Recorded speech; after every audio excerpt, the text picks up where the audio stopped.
Durante casi 4 décadas, nadie pudo explicar por qué 12 estudiantes de secundaria desaparecieron en el Parque Nacional Yosemite durante una excursión escolar. No hubo señales de extravío, no hubo testigos, no hubo cuerpos, solo unas cuantas páginas arrancadas de un cuaderno y 3 mochilas enterradas donde nadie debía excavar. Lunes 14 de abril de 1986. Parque Nacional Yosemite, California. 7:12 de la mañana. El aire era frío y húmedo en el valle de Yosemite, y una neblina temprana cubría las praderas como una sábana gris. Un autobús escolar amarillo, con el logo descolorido del Central Sierra High School, se detuvo junto al estacionamiento del Curry Village. De él descendieron 12 alumnos, una profesora y un guía del parque. La mayoría vestía chaquetas de lana gruesa, jeans desteñidos y zapatillas deportivas ya gastadas. Cada uno llevaba una mochila escolar estándar, con etiquetas de tela cosidas en la parte interior. Tenían entre 13 y 15 años. El plan oficial, registrado en el itinerario firmado por el distrito escolar, era recorrer el sendero Mist Trail hasta Bernal Fall y luego almorzar en el área de picnic cercana. Era una excursión aprobada hacía meses, con rutas seguras y bajo supervisión. Pero esa mañana algo cambió. El guía, un hombre llamado Howard Briggs, de unos 50 años, empleado estacional del servicio de parques, sugirió una variante más interesante. Propuso que en lugar de seguir el sendero turístico, cruzaran un tramo cerrado al público que llevaba hacia un paraje llamado Merced Gorge Overlook. Según él, desde allí se obtenía la vista más pura y antigua del valle, y se evitaban las aglomeraciones. La profesora, recién llegada al colegio y sin experiencia previa en Yosemite, aceptó. A las 7:45, según la hoja de control de acceso al sendero, el grupo ingresó por un portón de madera con un letrero que decía «Área restringida, solo personal autorizado». Un guardabosques que patrullaba más tarde ese día recordaría haber visto al grupo a lo lejos, avanzando en fila, con el guía al frente y la neblina cerrándose sobre ellos. Nunca llegaron al mirador. A las 9:18, la señal de radio del guía fue registrada por última vez por la central del parque. Un mensaje breve, confirmando que todo estaba bien y que se encontraban cerca de la línea de granito. No hubo reportes de emergencia ni llamados de auxilio. El clima, según los archivos meteorológicos, se mantuvo estable toda la mañana, pero el grupo no regresó. A las 14:10, un conductor del autobús escolar estacionado en Curry Village avisó a la administración que los alumnos no habían vuelto. A las 15 horas, el primer equipo de búsqueda partió hacia el sendero Mist Trail. Encontraron huellas hasta un punto en que la tierra se volvía roca pulida. Y luego, nada. Ni una prenda, ni una botella de agua, ni un papel. Durante los 6 días siguientes, más de 120 personas, entre rescatistas, guardabosques y voluntarios, rastrearon una zona de 25 kilómetros cuadrados. Se desplegaron perros de búsqueda, helicópteros con visión infrarroja y buzos para registrar pozas y afluentes del Merced River. No hubo hallazgos relevantes, excepto uno. El cuarto día, un guardabosques veterano encontró una mochila semienterrada bajo un tronco caído, en un área alejada del sendero y sin señales de pisadas recientes. Llevaba cosida una etiqueta de tela. Cynthia Lee, grado 8B. Dentro había un cuaderno espiral con varias hojas arrancadas, un envase vacío de zumo y una fotografía Polaroid velada. El informe oficial dice que la mochila estaba en avanzado estado de deterioro. Sin embargo, Según el mismo guardabosques, el papel dentro estaba seco, como si hubiese sido colocado allí hacía poco. Esa mochila desapareció del inventario de evidencias antes de que concluyera la semana. El hallazgo de la mochila no hizo más que aumentar la tensión entre las familias. En Mariposa, el pequeño pueblo más cercano al parque, la noticia se corrió de boca en boca antes de que los boletines oficiales la confirmaran. Para la tarde de ese mismo día, padres, hermanos y vecinos ya estaban en la entrada del Visitor Center exigiendo respuestas. Entre ellos estaba Douglas Lee, padre de Cynthia, que insistió en que la etiqueta cosida era obra de su esposa. «No hay dos puntadas iguales», dijo frente a un periodista local. «Ese hilo, ese color, lo usamos en casa. Mi esposa borda los nombres de todos nuestros hijos igual». Pero el portavoz del servicio de parques se negó a permitir que los familiares vieran la mochila, alegando que estaba en proceso de análisis forense. La búsqueda oficial continuó hasta el 20 de abril. Se revisaron cuevas pequeñas, pasos de montaña, arroyos congelados. Se instalaron cámaras de movimiento en zonas donde se habían encontrado rastros de osos y pumas para descartar ataques. Se entrevistó a excursionistas y fotógrafos que habían estado en la zona ese día. Ninguno había visto al grupo. El último en declarar fue un operador de radioaficionados que afirmó haber interceptado una comunicación extraña en la misma frecuencia del parque el día de la desaparición. Dijo que poco después del mensaje de «todo está bien», escuchó un silencio de varios segundos y luego un sonido grave, como de piedra deslizándose sobre piedra. El operador entregó la grabación en cinta de casete. Nunca se hizo pública. La prensa local comenzó a hablar de la ruta prohibida de Yosemite y a cuestionar por qué un guía con antecedentes de conductas imprudentes había sido asignado a un grupo escolar. Archivos de prensa antiguos mencionaban que Howard Briggs había sido suspendido en 1979 por conducir a un grupo de turistas a una zona de desprendimientos, aunque el incidente no había causado víctimas. Pero Briggs no apareció para dar explicaciones. Según el informe del parque, él también figuraba entre los desaparecidos. El 21 de abril, el caso fue oficialmente cerrado como pérdida en entorno agreste. El informe concluyó que el grupo probablemente sucumbió a una combinación de factores: extravío, hipotermia y accidente en terreno inestable. Sin embargo, el clima había sido benigno, las rutas estaban señalizadas y ninguno de los cuerpos fue recuperado. En los meses siguientes, las familias iniciaron una búsqueda independiente. Utilizaron mapas antiguos del parque, preguntaron a exguías y a residentes veteranos. Pronto descubrieron que Merced Gorge Overlook, el mirador al que supuestamente se dirigían, había estado cerrado desde 1972 debido a daños estructurales en un puente colgante que conectaba dos paredes de granito. En teoría, nadie debía pasar por allí.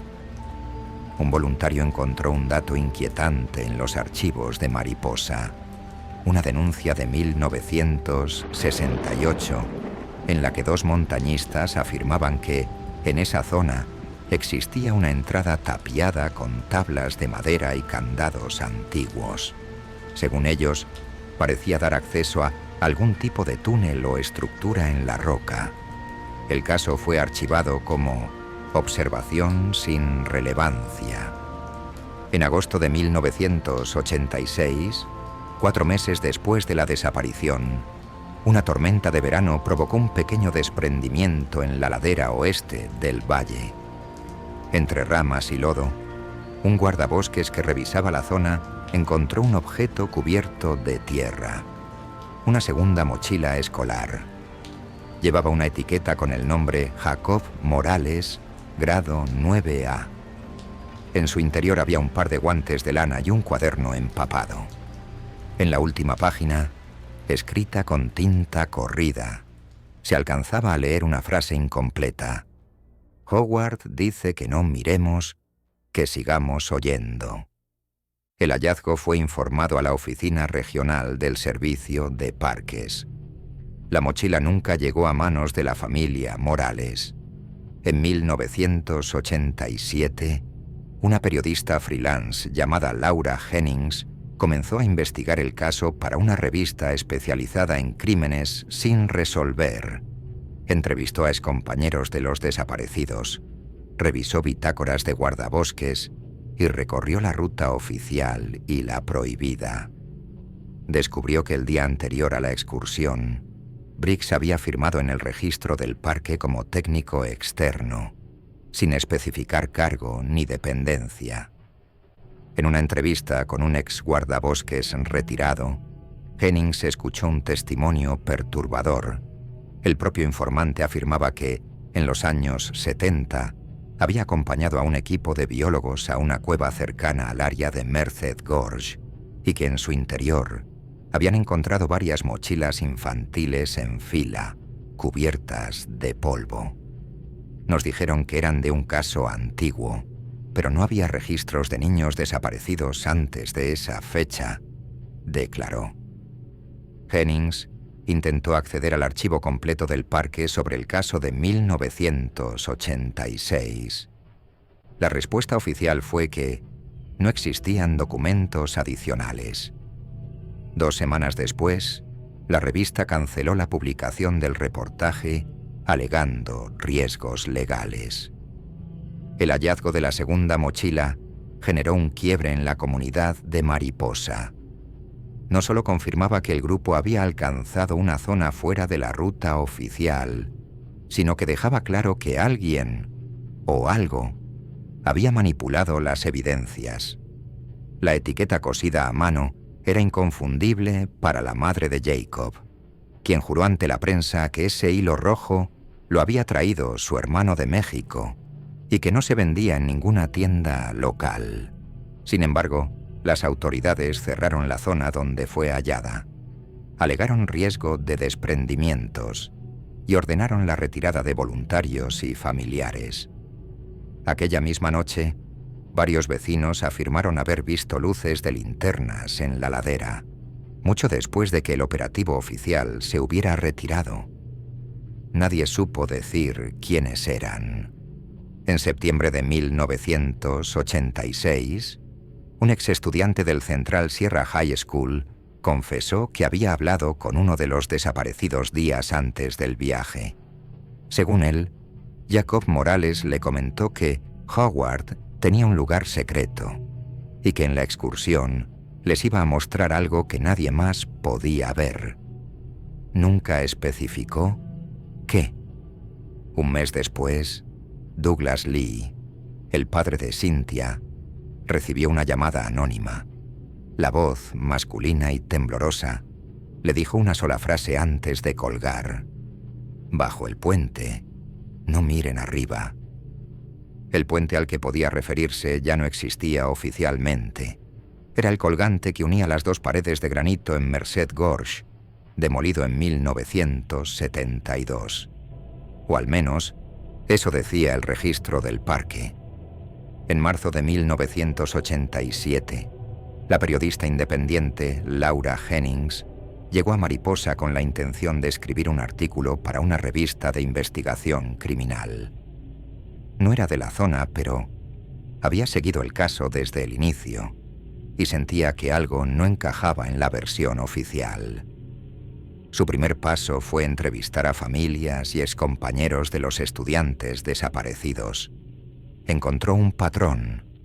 Todos recordaban que, en los días previos al viaje, los chicos hablaban de una parada extra que no estaba en el itinerario.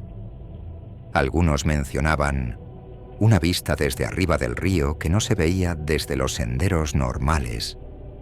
Otros decían simplemente que Howard nos va a llevar donde nadie más va. Laura revisó las bitácoras de guardabosques de esa semana. La mayoría eran registros rutinarios de patrullajes, pero uno, fechado el 13 de abril, un día antes de la excursión, llamaba la atención. Briggs había firmado su ingreso al parque como personal técnico externo. No figuraba ningún número de identificación, y el cargo no correspondía a ninguna categoría oficial del servicio de parques. La periodista decidió buscar a antiguos trabajadores de Yosemite. Tras varias llamadas, dio con Thomas Keller, un guardabosques retirado en 1975. Se reunieron en un café de Oakhurst, a 20 millas del parque. Keller le contó que en sus primeros años había participado en un operativo biológico en la zona de Merced Gorge Overlook. Allí habían hallado una entrada en la roca, tapada con tablones y cadenas. Dentro, dijo Keller, había una cavidad natural amplia, con varias mochilas escolares apiladas contra la pared. No parecían recientes, pero tampoco antiguas. Algunas tenían aún etiquetas legibles con nombres de niños que él no recordaba haber visto en ninguna lista oficial de desaparecidos. Nos dijeron que era material viejo de una excursión malograda, pero nadie supo decir de qué año, recordó. Laura le pidió detalles para ubicar el sitio, pero Keller se negó. Dijo que al día siguiente de aquel hallazgo firmó un documento de confidencialidad a cambio de mantener su jubilación. Esa zona no es para el público, y no me refiero a que sea peligrosa. Me refiero a que hay cosas ahí que no deben verse. Antes de irse, Keller le entregó un sobre con una fotografía descolorida. Mostraba una pared de granito con una mancha oscura, como la entrada de una cueva, y un tablón atravesado en diagonal. En una esquina de la imagen, medio tapada por sombra, se veía una mochila infantil de color claro. Laura guardó la foto y le prometió que no revelaría su nombre. 3 semanas después, la revista para la que trabajaba canceló su reportaje. La llamada fue breve. Riesgos legales. No podemos publicarlo. En junio de 1988, una primavera inusualmente húmeda provocó el desbordamiento parcial del Merced River y pequeños desprendimientos en varios tramos del valle. Uno de esos derrumbes ocurrió en una ladera cercana al antiguo acceso hacia Merced Gorge Overlook, a apenas 1 kilómetro del punto donde se habían encontrado las 2 mochilas anteriores. El 17 de junio, un guardabosques en patrulla notó que parte de la vegetación se había desprendido, dejando expuesta una superficie de tierra removida recientemente. Al inspeccionarla, vio un objeto rectangular cubierto por una tela sucia y endurecida. Al retirarla, encontró una tercera mochila escolar. Era de color azul desvaído, con cremalleras metálicas y parches cosidos a mano. En el interior había un cuaderno de espiral parcialmente quemado, un bolígrafo sin tinta y una bolsita de tela con piedras pequeñas. En la parte interna de la mochila, cosida con hilo blanco, estaba la etiqueta Marianne Cooper, grado 9B. Lo extraño no era solo que apareciera en una zona no cubierta por la búsqueda original, sino que el cuaderno tenía escrita una fecha en una de sus páginas: abril 1987, más de un año después de la desaparición. La página estaba ennegrecida en los bordes, pero una frase en el centro podía leerse claramente: no bajen la vista cuando escuchen el agua. El hallazgo fue llevado de inmediato al centro de operaciones del parque. Según el reporte interno, la mochila se almacenó junto con las otras evidencias. Sin embargo, cuando las familias pidieron verla, la respuesta fue que no se encontraba disponible por estar bajo revisión en el laboratorio forense estatal. 3 semanas más tarde, la prensa local recibió un comunicado del Servicio de Parques negando que se hubiera hallado nuevo material relacionado con el caso de 1986. Esa misma noche, Douglas Lee, padre de Cynthia, dijo haber visto un camión sin distintivos salir de la zona restringida, acompañado por 2 vehículos del gobierno federal. No eran del parque, llevaban otra cosa, declaró años después. Para 1993, el caso del grupo escolar de Yosemite estaba prácticamente congelado en la memoria pública. La mayoría de los medios lo recordaban solo en notas breves de aniversarios, repitiendo la versión oficial: extravío y muerte, probable por causas naturales. Las familias, sin embargo, seguían reuniéndose cada abril para dejar flores en el acceso principal del parque. Ese año, durante una de esas vigilias, apareció un hombre que nadie conocía. Vestía una chaqueta vieja del servicio de parques y llevaba una carpeta bajo el brazo. No dio su nombre, pero se presentó como alguien que trabajó en la zona restringida en los 80. Dijo que no podía quedarse mucho tiempo y pidió hablar con los padres en privado. Relató que, en 1990, mientras trabajaba en la reparación de un puente peatonal en el área de Nevada Fall, un colega suyo se perdió momentáneamente siguiendo un cauce seco. Lo encontraron a media milla del lugar, de pie frente a una pared de granito con una abertura irregular, como una grieta. Según el testigo, el hombre estaba pálido y temblando, y repetía una sola frase: ellos estaban ahí, pero no miraban. El trabajador desapareció de la cuadrilla al día siguiente. Nadie volvió a verlo. El informante aseguró que había intentado registrar el sitio en los mapas internos del parque, pero que alguien borraba la entrada cada vez que la añadía. Esa zona no existe oficialmente, dijo antes de entregar una hoja arrugada a Douglas Lee. En ella había un croquis hecho a mano, con referencias de árboles, rocas y un símbolo repetido 3 veces. 3 círculos concéntricos con líneas en espiral, dibujados con trazo firme. Cuando Douglas preguntó qué significaban, el hombre respondió: no es un dibujo, es una advertencia. Sin más, se marchó entre la multitud y no volvió a ser visto. En septiembre de 2002, 2 excursionistas de San Francisco, una pareja que visitaba Yosemite por primera vez, decidieron tomar un sendero poco transitado, cerca de la antigua ruta de Merced Gorge Overlook. No sabían que esa zona estaba marcada como no recomendada en los mapas actuales, pero la señalización era confusa y parte de las advertencias estaban borradas por el sol y la intemperie. Al avanzar por un tramo estrecho, la mujer tropezó con algo duro enterrado en la tierra húmeda.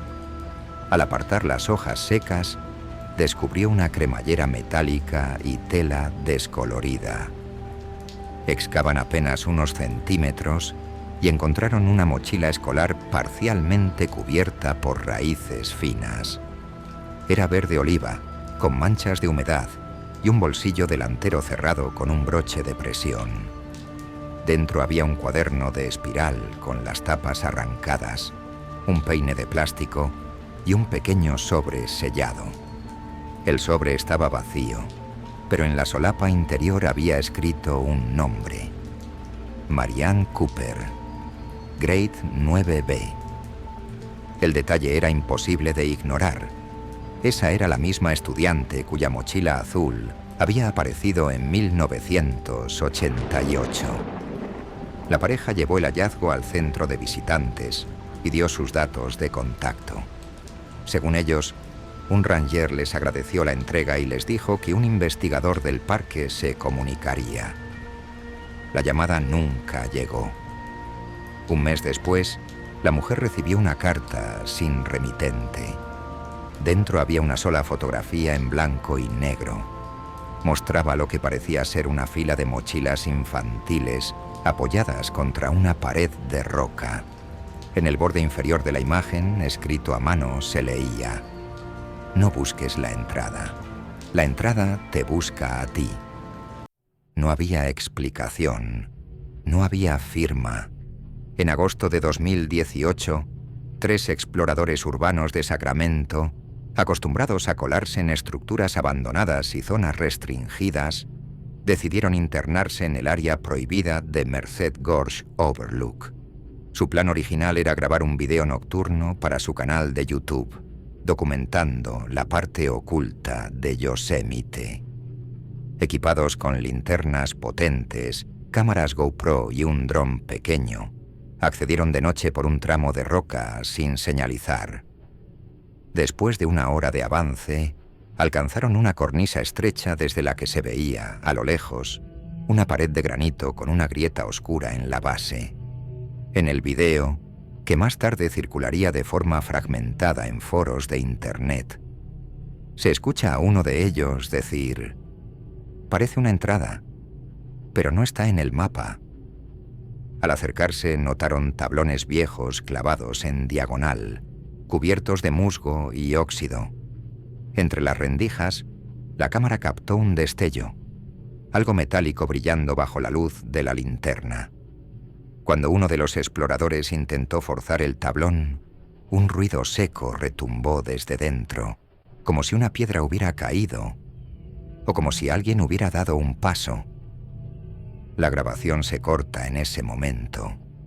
Días después, en el foro Urban Trail, el usuario que había subido el video anunció que lo retiraba por motivos legales. Afirmó haber recibido un correo electrónico firmado solo con las iniciales HB que decía: «Cierra el acceso.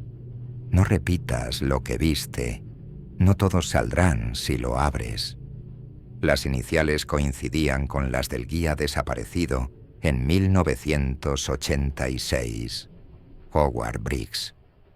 En febrero de 2024, un equipo de mantenimiento del parque trabajaba en la reparación de un tramo erosionado del sendero John Muir Trail, muy cerca de la zona históricamente cerrada de Merced Gorge Overlook. Las lluvias invernales habían arrastrado capas de tierra y dejado al descubierto una depresión estrecha junto a la base de una pared de granito. Al retirar sedimentos para estabilizar el terreno, uno de los operarios golpeó con la pala algo rígido. Creyendo que era una piedra, siguió cavando hasta encontrar una superficie de tela endurecida por el barro.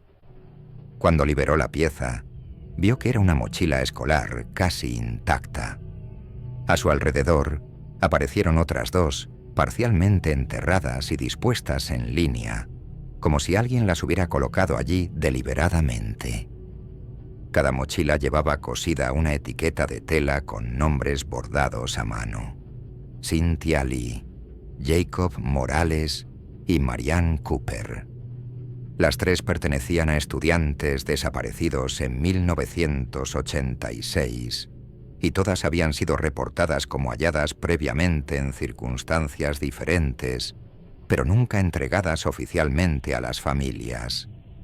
Dentro de la mochila de Cynthia había un cuaderno con tinta aún legible, protegido por una bolsa de plástico.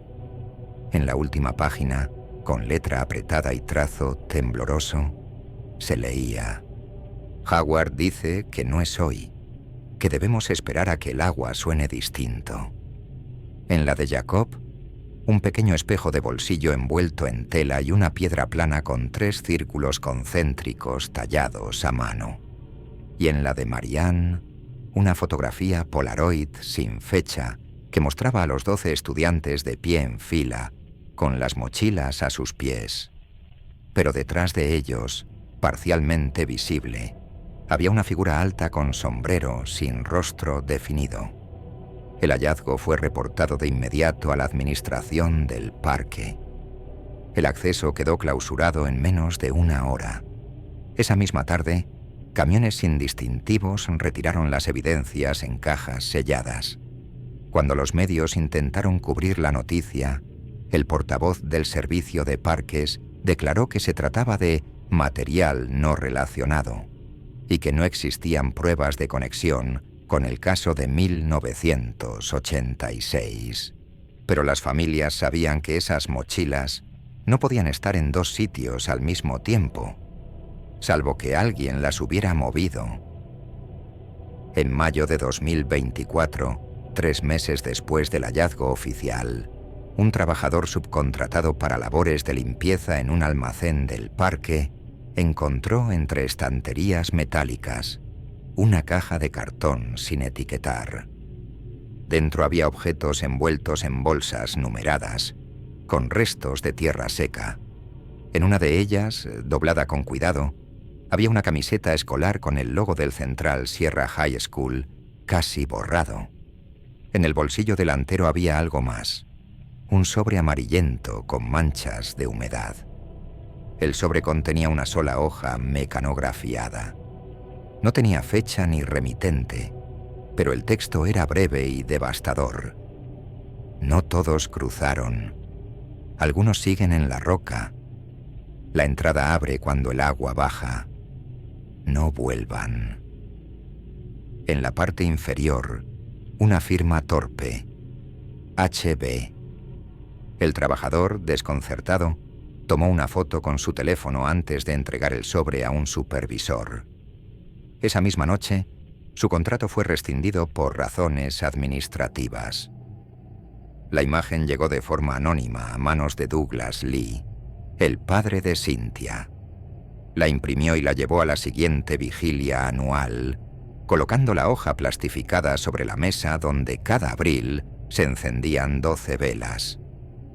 Esa noche, por primera vez en 38 años, una de las velas, la correspondiente a Marianne, estaba hecha de cera negra. Nadie admitió haberla traído. En el silencio frío del valle, cuando solo quedaban las familias y el murmullo del río Merced al fondo, algunos dijeron haber escuchado un golpe seco en la distancia, como piedra contra piedra. Y Douglas juró que, por un instante, vio una sombra alta entre los pinos, inmóvil, con algo colgando de su hombro. Una mochila escolar.